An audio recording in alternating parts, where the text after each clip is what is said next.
إلا وأنتم مسلمون. Hadirin kaum muslimin sidang jamaah Jumat yang dirahmati Allah Subhanahu wa taala. Alhamdulillah, kita bersyukur kepada Allah Subhanahu wa taala atas limpahan rahmat dan karunia Allah. Allah masih memberikan kepada kita kesempatan hidup dan beraktivitas hingga saat ini kita berada di dalam bulan yang mulia, yaitu bulan Zulqa'dah.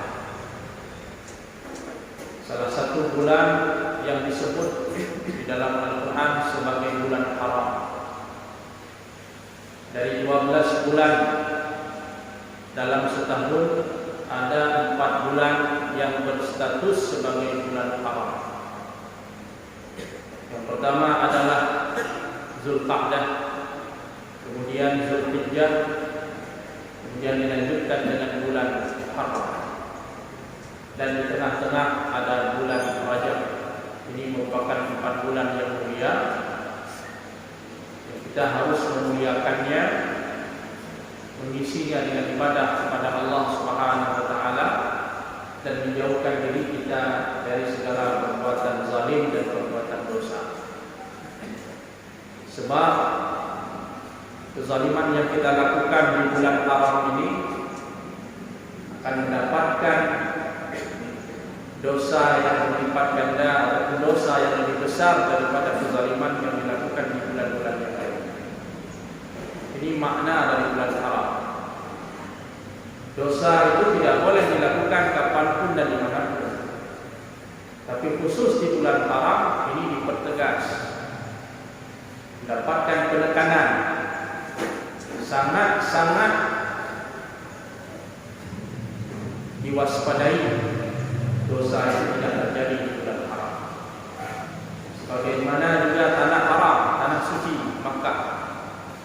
Orang yang mencuri itu dosa, tapi mencuri di tanah suci dosanya lebih besar, karena tempat itu punya kemuliaan di sisi Allah, dilebihkan oleh Allah Subhanahu wa taala.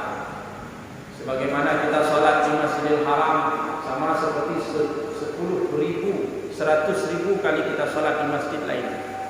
Begitu juga dosa yang kita lakukan di tempat itu melebihi dari dosa yang kita lakukan di tempat yang lain. Kezaliman tidak boleh dilakukan kapanpun, di bulan manapun, tapi di bulan haram ini sangat ditekankan tidak kita lakukan. Kalau seandainya dosa dan kezaliman itu kita lakukan, maka dosanya akan lebih besar daripada dosa yang dilakukan di bulan-bulan yang lain.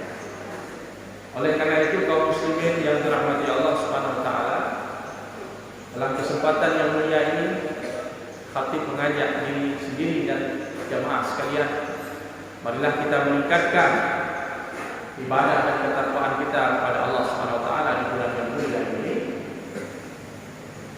dan kita berupaya menjauhkan diri kita dari segala dosa, maksiat dan kezaliman. Allah Subhanahu wa taala dalam surah At-Taubah ayat 36 berfirman, A'udzubillahi minasyaitonir rajim.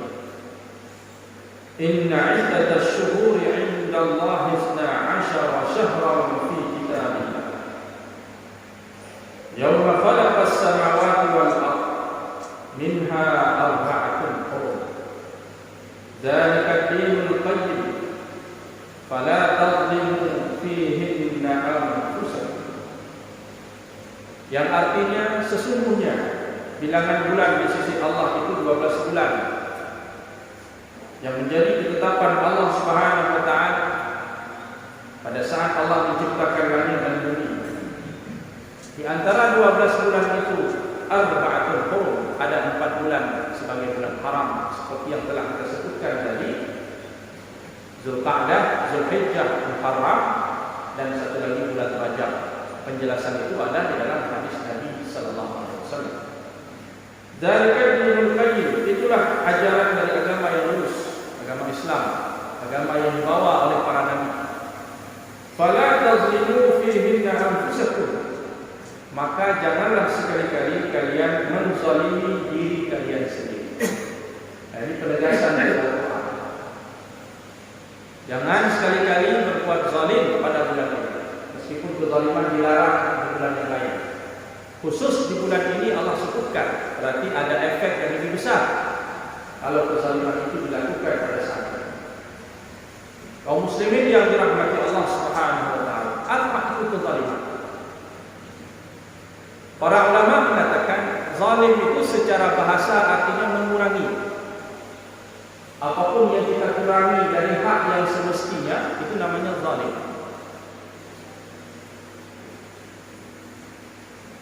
Kalau kita mengisi minyak yang seharusnya minyak itu diisi 2 liter, kemudian kita isi cuma 1 liter, ada 1 liter yang kita kurangi, berarti itulah sebuah kezaliman secara bahasa. Apapun yang kita zalimi, apapun yang kita kurangi itu zalim secara bahasa.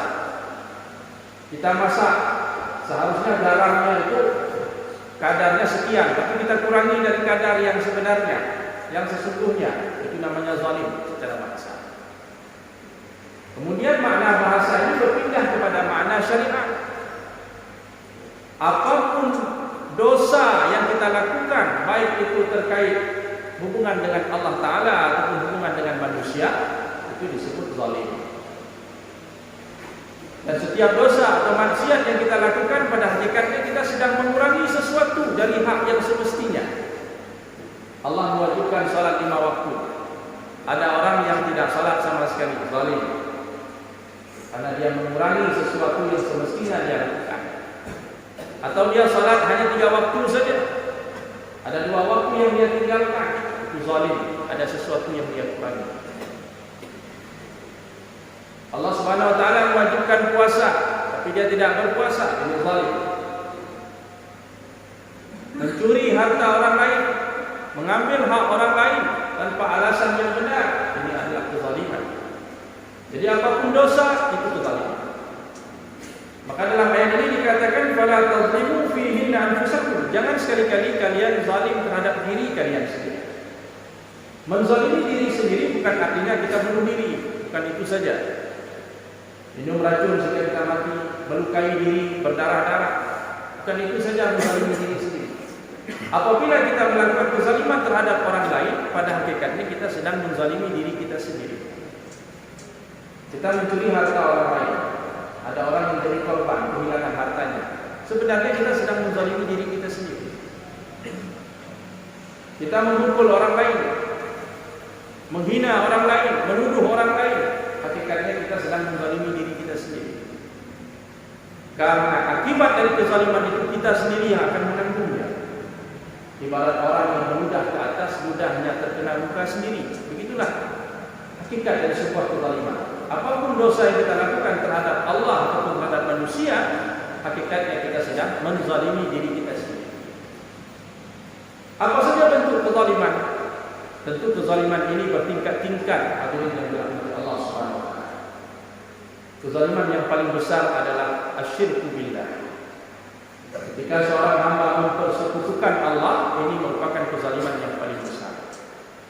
Seperti yang Allah abadikan di dalam Al-Qur'anul Karim ketika bercerita tentang Luqman yang menasihati putranya. La tusyrik billah inna syirka la dzulmun 'adzim. Janganlah kamu mempersekutukan Allah, sesungguhnya syirik itu adalah kezaliman yang sangat besar. Yang kedua adalah al-kufru billah, kufur kepada Allah. Kufur ini ada 2 macam kata para ulama. Yang pertama disebut kufrul millah. Orang itu kafir artinya keluar dari agama. Dia tidak percaya kepada Allah, tidak percaya kepada Al-Quran, tidak percaya kepada hadis, tidak beriman kepada Rasul. Kafir secara millah, artinya bukan beragama Islam. Kekafiran itu adalah kezaliman yang sangat besar. Yang kedua namanya kufrun nikmah, kafir. Dia Islam, tapi dia tidak bersyukur kepada Allah. Allah yang memberi nikmat, tapi dia tidak mau beribadah kepada Allah Subhanahu wa taala, tidak mau menjalankan kewajibannya sebagai hamba. Jadi disebut kufur, tapi kufur nikmat. Statusnya masih muslim, tapi dia kufur, ingkar kepada Allah, pada nikmat Allah Subhanahu wa taala. Inilah kezaliman. Yang berikutnya kezaliman adalah al-kabair, dosa-dosa besar. Semua dosa-dosa besar yang kita lakukan itulah kezaliman. Imam Ibnu Hajar Al-Haytami memberikan kriteria dosa besar. Beliau mengatakan segala dosa yang disebut di dalamnya ancaman neraka itu berarti dosa besar. Kalau ada di dalam ayat Quran atau dalam hadis Nabi kita dilarang melakukan sesuatu, di samping dilarang ada ancaman neraka, berarti dosa itu dosa besar. Itu kata Imam Ibnu Hajar. Yang kedua, setiap dosa yang di dalamnya mengandung laknat.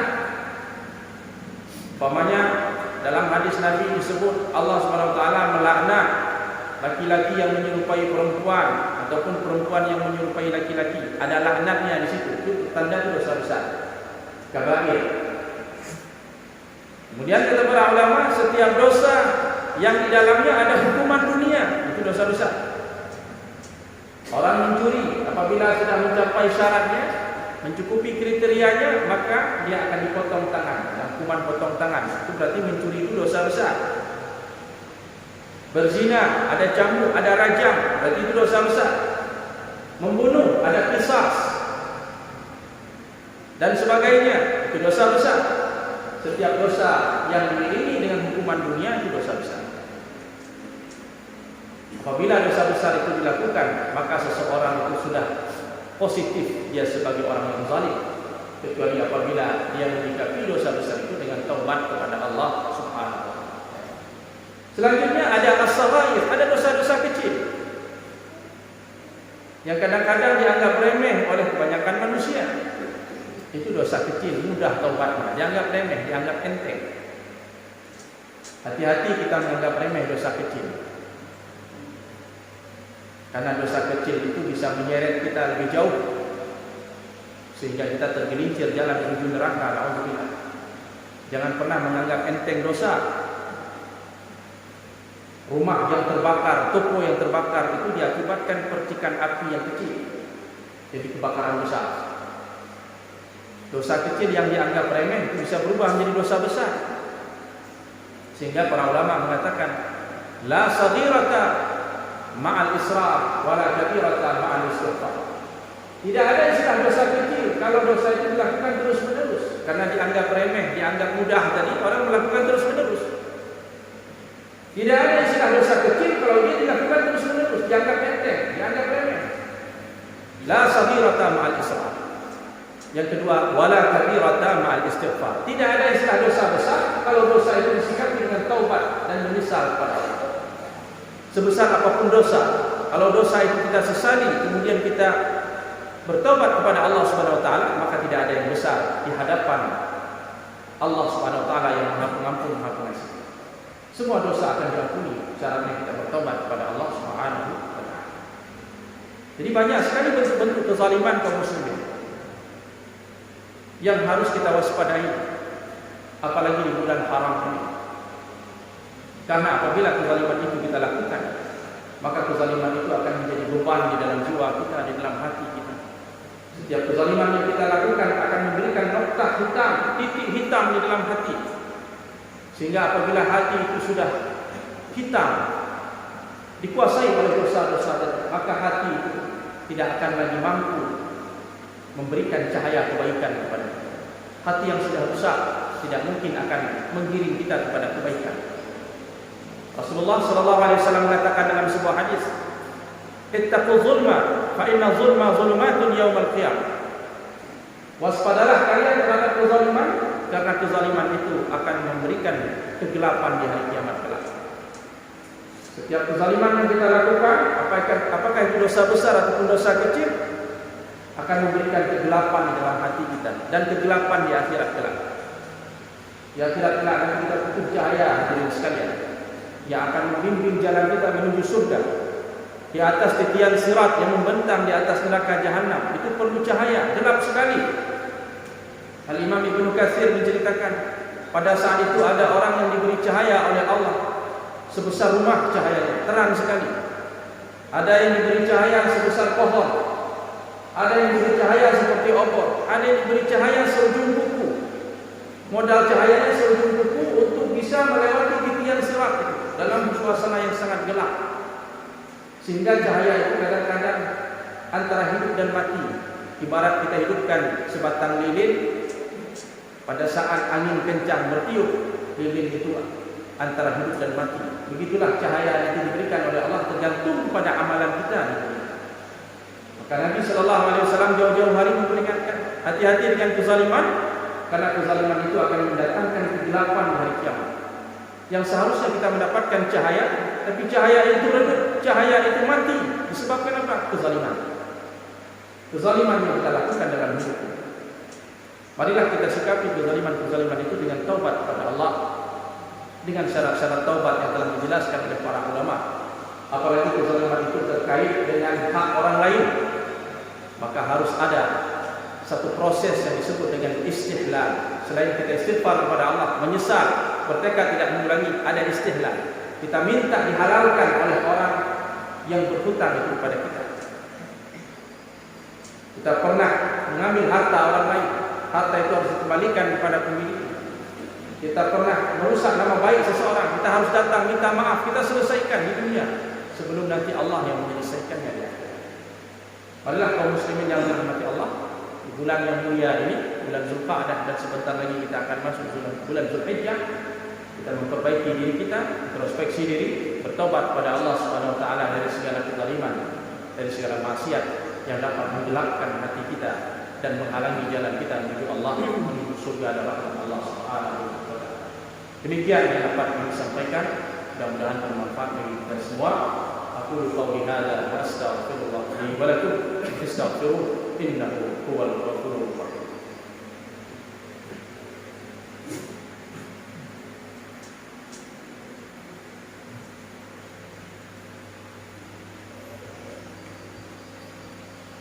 Alhamdulillah bi ni'matihi tatimmus shalihat. Asyhadu an la ilaha illallah